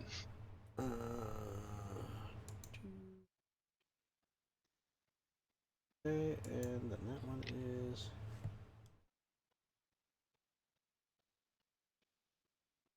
Okay. So now that's Kevin's turn. So it Yep. goes to the captain, Matthias here. So Matthias goes, Alright, enough of this. And he takes 2 swings with his longsword. One is at the zombie, which he easily hits from that low ass armor class, Nice. and drops it. I need you to roll a Constitution save for the zombie with so it'd be a Constitution. He's got a +3 modifier, Okay. and 10. that is not enough as the zombie is now down for good. The second attack hits Kevin Kevin. and breaks a couple of the rib bones, doing 8 piercing damage. Oh my god. Or sorry, 8 slashing damage. And then he says, "Damn it, Flurg! Deal with these!" And he bolts. So let's see, you are one space too far out of range unless you have reach somehow. Uh, I mean, like I don't understand Warcaster when it comes to like opportunity attacks. Well, it has to. For attacks of opportunity only happen when they're Yeah, leaving a threatened square, true. Yeah. or certain other abilities can cause that, or certain things, DM's Okay. discretion. But Kevin does get an attack of opportunity for sure. All right, Kevin. And nope, that will not hit him, unfortunately. So he bolts further away in the ship. And You're not then on me. this guy charges straight over towards you. Flurg does. What's up? And he attempts to hit you with the hook. Oh my gosh. And a 13 does not hit. Yeah. So he is not having luck with that hook. All Alright. right. So it is now back to your turn again. All right. So I am going to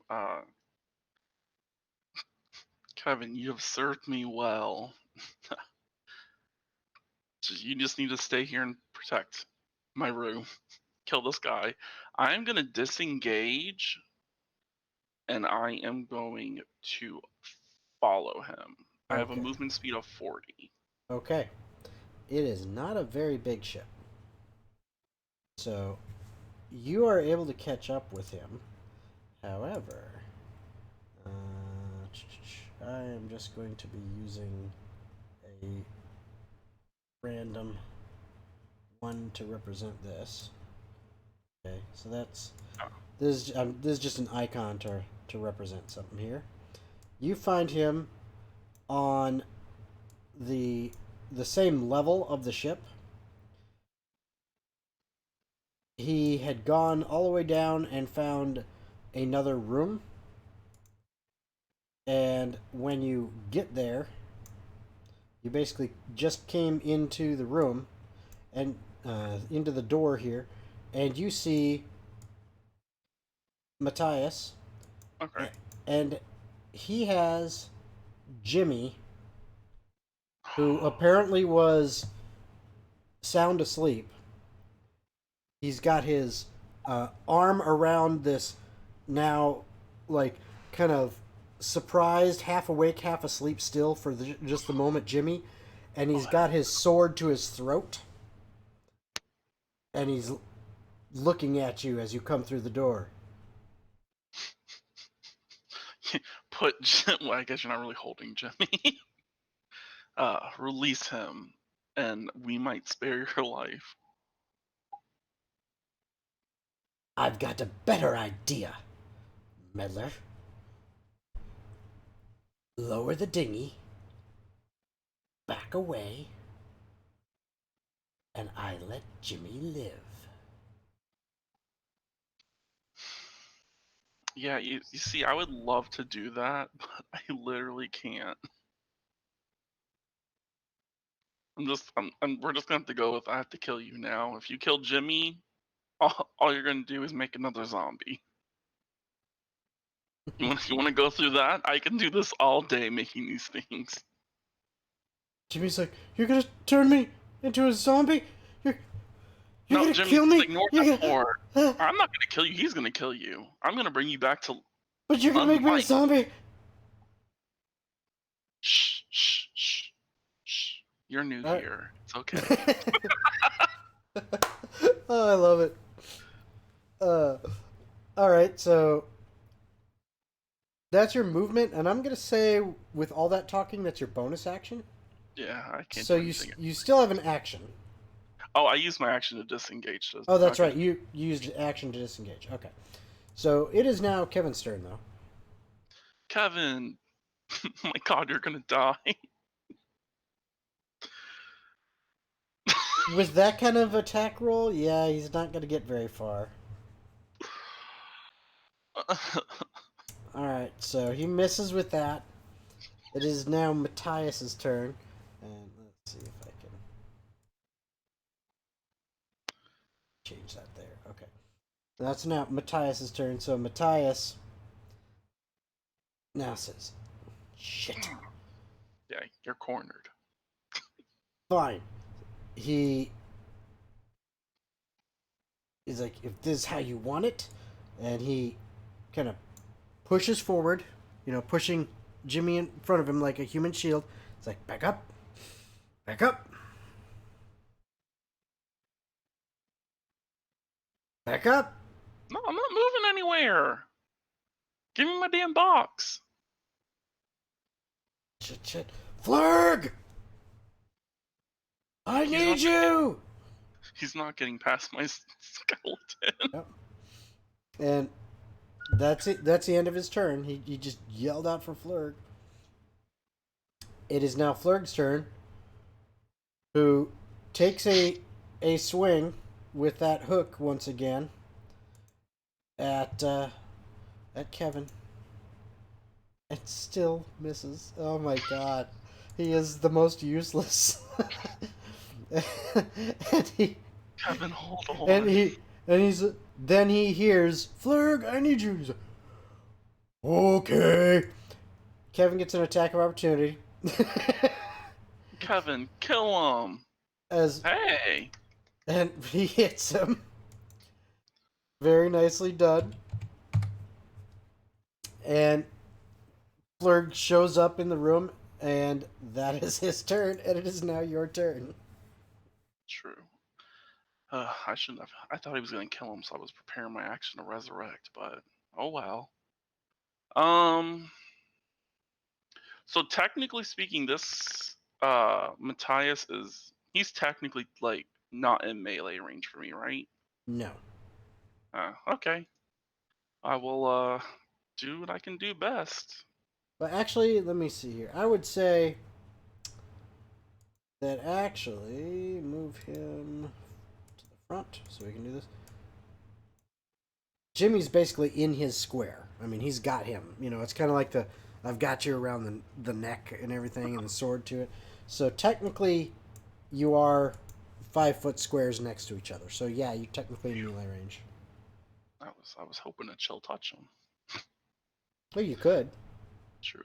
Oh, You're this a guy rolls. warcaster. You could. This guy, but he rolls really good on con saves. I could infest. Oh, there's so many options. Um. Oh, does there seem to be any other exit outside of this room, or did he just run into a room? he is running to the room. He's not there yet. Oh, okay. He's got to get there to get to the room that you guys are in. He's like coming Okay. through one of the passages. All right. I am gonna go ahead and I'm not gonna cast infestation. I'm gonna go ahead and hit Matthias with my shillelagh. Does a 19 hit? Abso-frickin-lutely does. Hey, guess what? Have extra poison damage. Because Ooh. I'm in my spore mode. Yes, So, indeed you are. He is not liking that. yeah, so 9 Th- damage total. that definitely hurt him. It is now. Oh, do you have any other actions, bonus actions, anything like that? Bonus action, I'm gonna say, Kevin, come here! Yeah, so, yep, that's my action. Kevin can move. Oh, he can move 30 feet. Oh, Yep. so, So he could make it. Yeah, pretty close to there. Actually, because of the pathways under there, he'd actually have to come down and around. So he'd get to about there.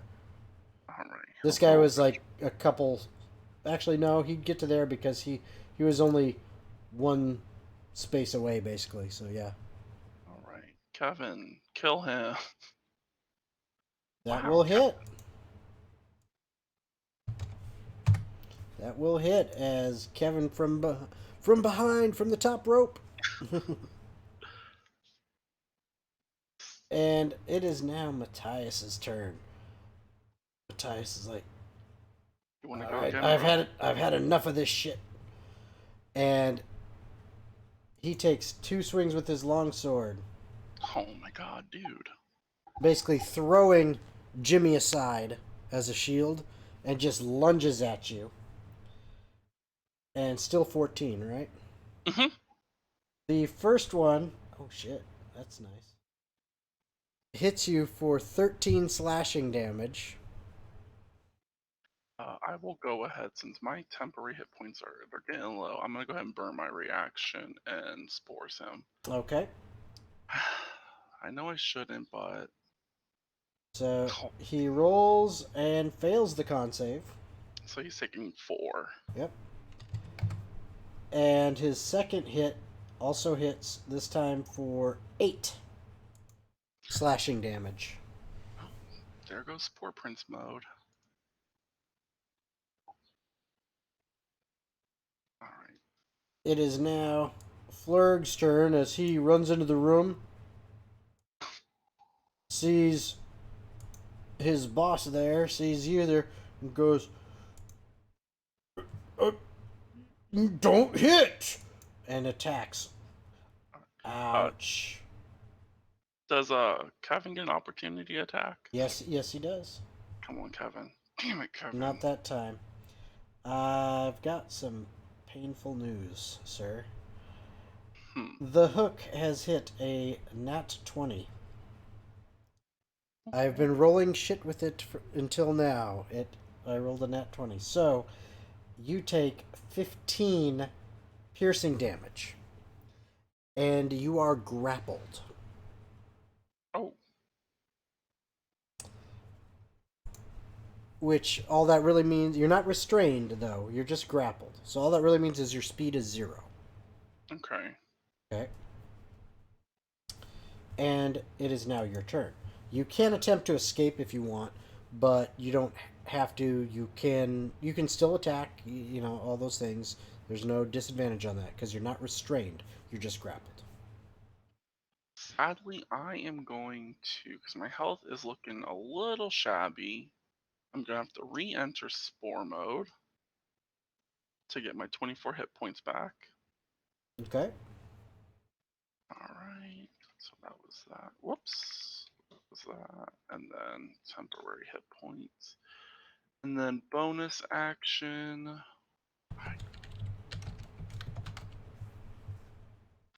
Yeah, I don't think I have anything really prepared. I didn't prepare healing word. Well, I guess yeah. That's my whole turn. Kevin, come on, get me free. Alright. So that's your turn. So Kevin. Alright. So, what are you gonna do? All right, I guess Kevin's gonna attack. Okay. Come on, Kevin, please kill this dude. That's a hit. Once again, Kevin in the clutch. just stabbing this guy, which I'm surprised, that he wouldn't. I'm not surprised that he'd be able to hit because he's stabbing such a big target of blubber and stuff. I mean, it's like hitting a side of a barn. It's not too hard, so he stabs him good, and Flurg's like, oh, and that is Kevin's turn. Damn, I thought he was gonna die. Okay. Now, Matthias, seeing that you are grappled and kind of held in place, smiles big and says, "I've got you now." And again takes 2 attacks with his long sword. God, bro, I'm. The first one hits for 12 slashing damage. The second one, however, misses. All right, I'll burn my reaction. Please. Spore prints in your spores again. Yeah. And this time he got a total, not a natural 20, but a total of 20 on his con. Okay. And it is now Flurg's turn, as he now has you grappled. And so he is now going to attempt to smack you twice with his with this light hammer, which even with you being grappled, he manages to miss both times. Flurk, I know you don't want to hurt me. He sucks. Okay.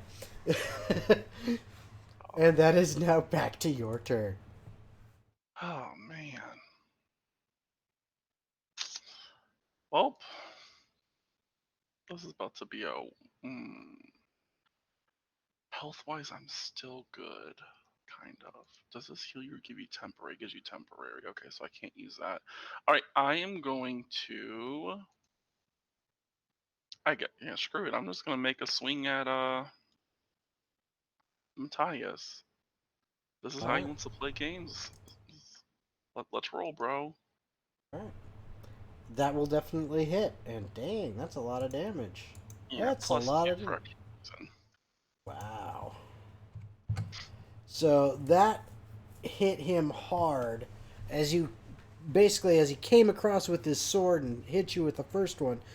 And when he went for the second one, you basically the reason he missed is because you came across with your shillelagh and caught him right in the chest, and you hear a crack. Mm. Like, and he goes, oh, and he kind of steps back a bit, and he's kind of wobbling a little bit, spits a little blood. He's like, damn you, fine. And now it's Kevin's turn. Unless you, well, you got bonus action still too. Yeah, I ain't got no bonus actions that I have Okay, prepared. so now it's Kevin's turn. Kevin, get this dude off me. And Kevin hits him, and he's now Flurg is looking pretty beat up.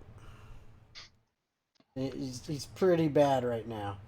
Flurg, run away. I don't know if you're the person I helped with the boxes or not. It is now Matthias' turn as he looks at you, kind of confident spitting. He goes, ugh. Flurg, keep him there. Oh, bro, I'm gonna spores you if you And leave.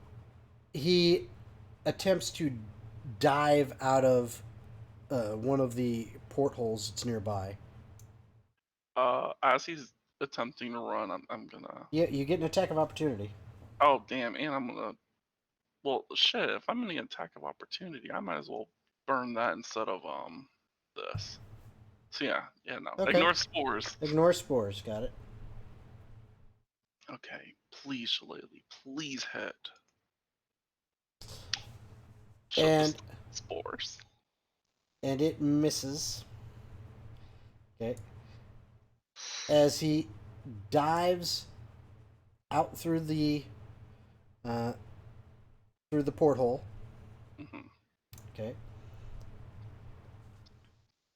And he is now like he's not in the water. He didn't like swan dive through. Basically, he like kind of jumped through it onto the side of the ship. So he's kind of hanging there, and I'm like coming for you. and like working his way along over towards the dinghy. Oh shit! Right? Damn it! Damn it! Damn it! Flurg looks at you and says, "I'm sorry," and swings at you. Oh my god! And he hits you once out of the 2 times for a whopping 4 damage as he rolls a 1 for damage. So, Oh my god! At least I still have my temporary hit points. and that is all for his turn. Okay, dude.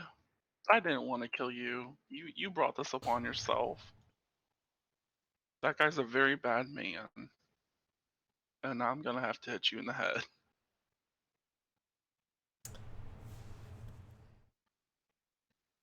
Does take the extra poison damage. You know, Oh, he's freaking down. You took him down right away. I'm gonna go ahead and since a character died, I'm gonna burn my reaction. You gonna bring him back? Yeah, All and then right. So you only move 20 feet though. That sucks. I'm gonna yeah, I'm gonna say make your way to I guess the top, the upper deck.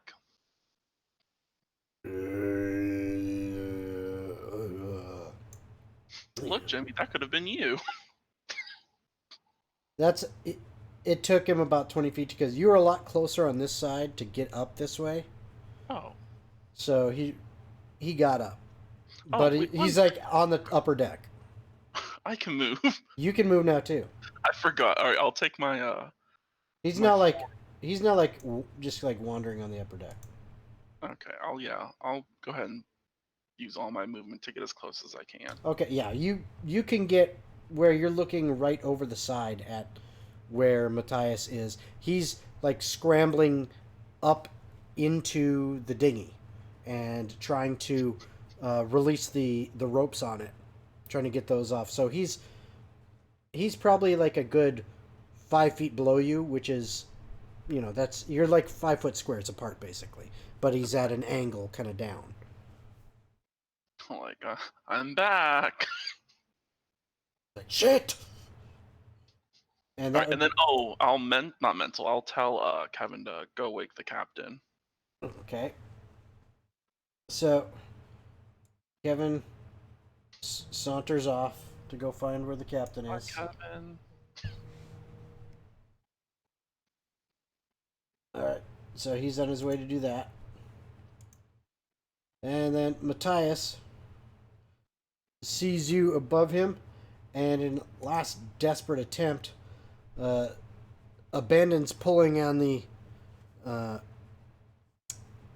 on the ropes for a moment, and attempts another hand crossbow shot. Oh my god. He's technically 10 feet within me, right? Oh yeah, he's within 5. Oh, okay. He's Guess he's basically in melee range. All right, so have some save, supporters. and that's an 18 on the save. Oh my god, I hate him. He's doing great on saves. It's not like he's got a super high plus to his save bonus either. It's just he's been rolling well. But on the crossbow, uh, he hits you with another bolt, 6 points of damage, and I need another con save. Okay, I still have my support prints up. Oh, Mm. So this time, Alright, yeah. Come on, please give me some sort of resistance. That is 4 points of poison damage,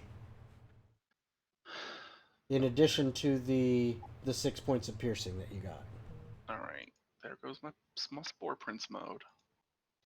Now I'm really mad. And that's his turn. You know what?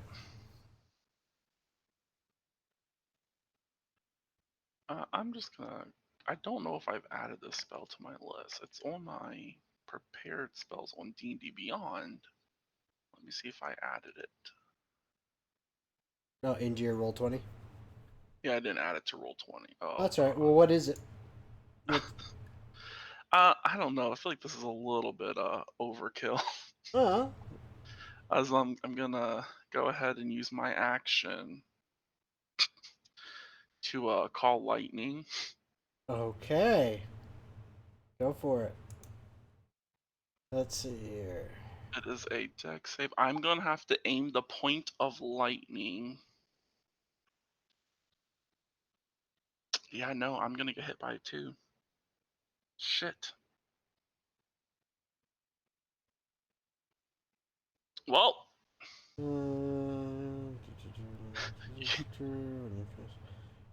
you win some Under and the lose cloud, a some. bolt lightning flash down. Shoots within 5 feet of that point. No, it's basically a 5 foot square. Oh, okay. Whew, I was about to say this is gonna hurt. So yeah, he needs to do a dexterity saving At least throw. that's how I'm reading it. I might be reading it wrong. It's a great possibility.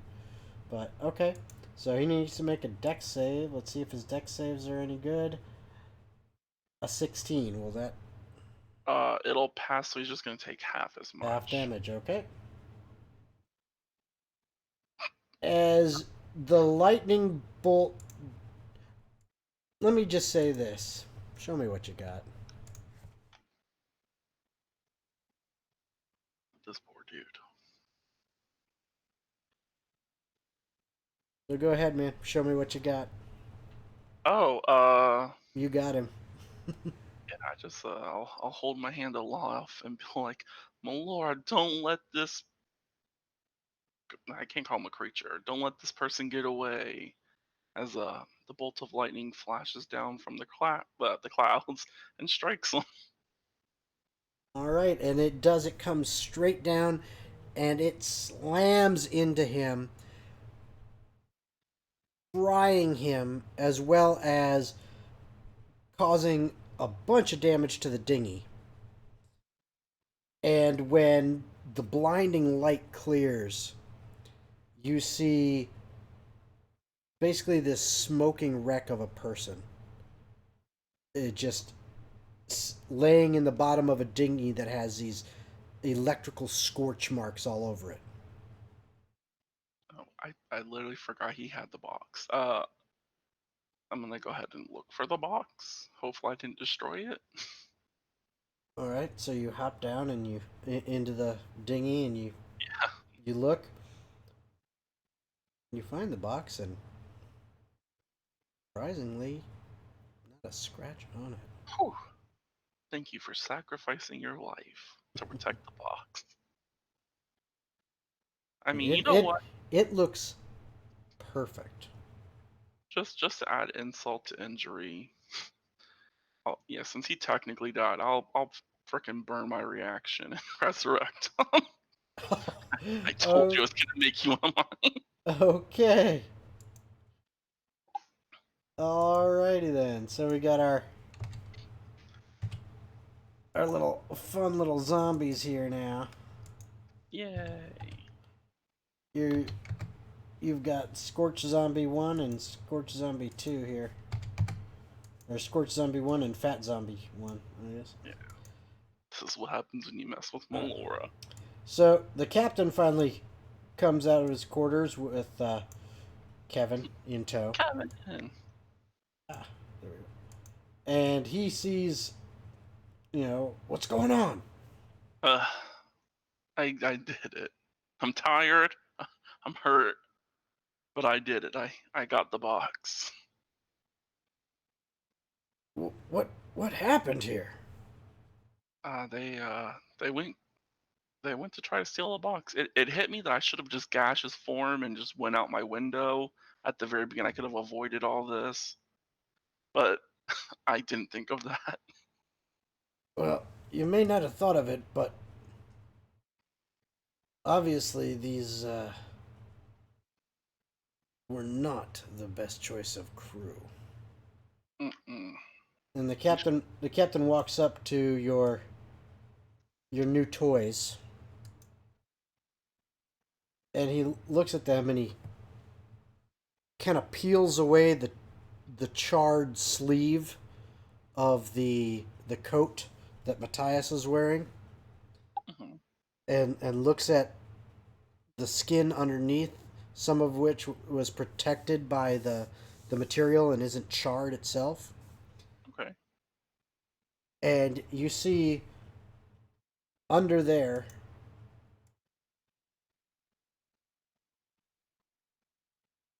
a tattoo Hmm. that looks like that.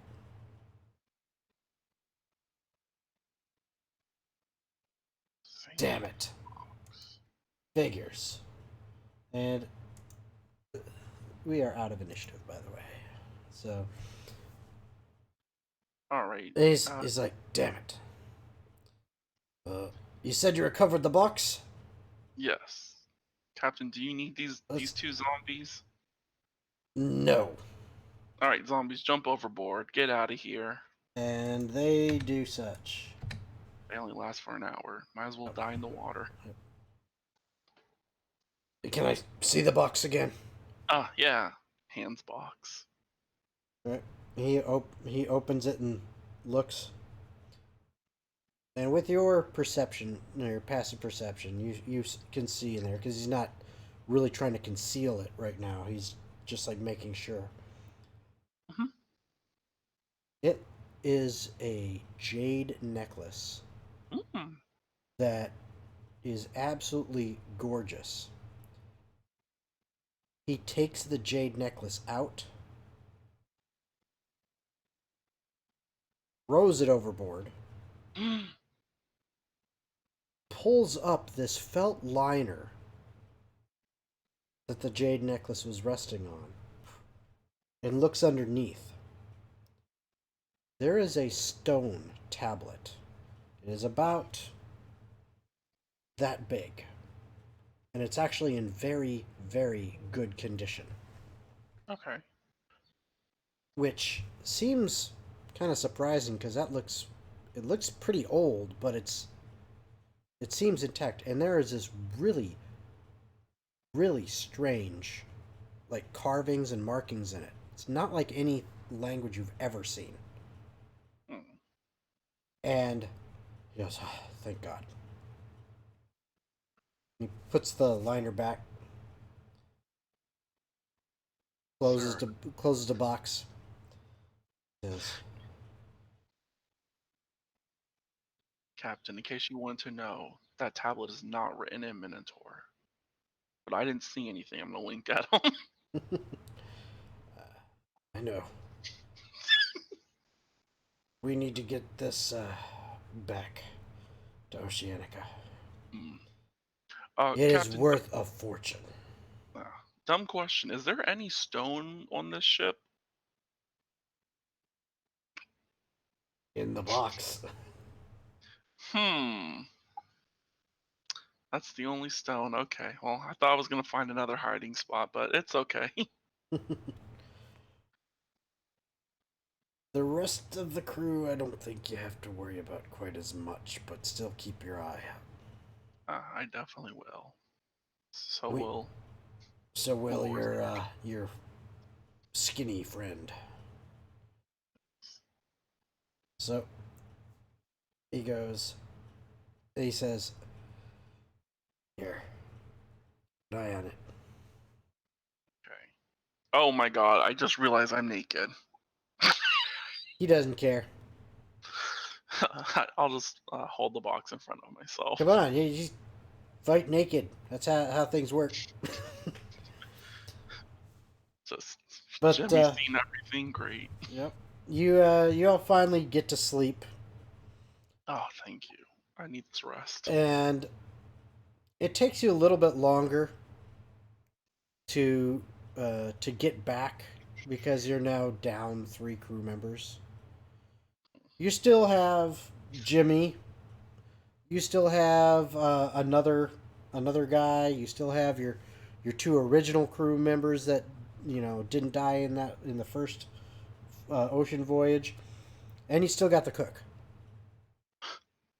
So you're not as shorthanded as you were, but you're still down a couple men.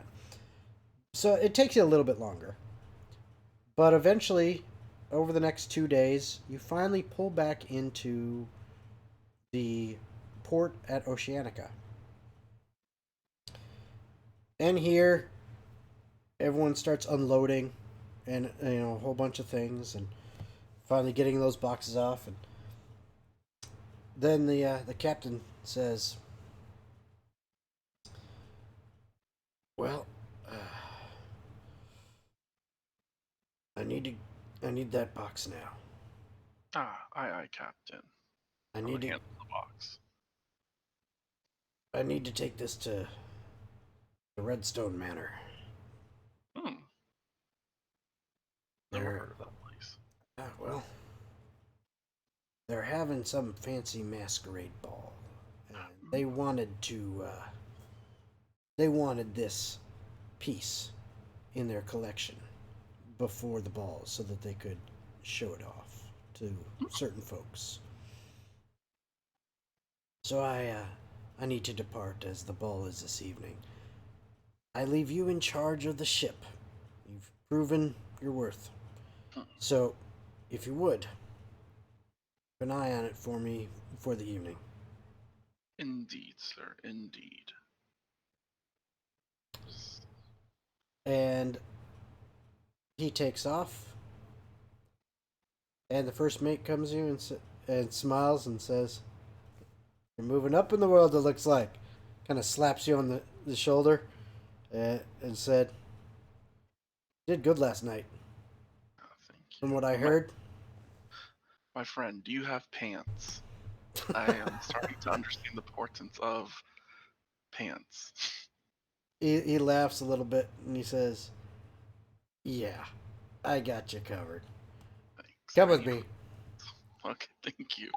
And that is where we will end. Yay.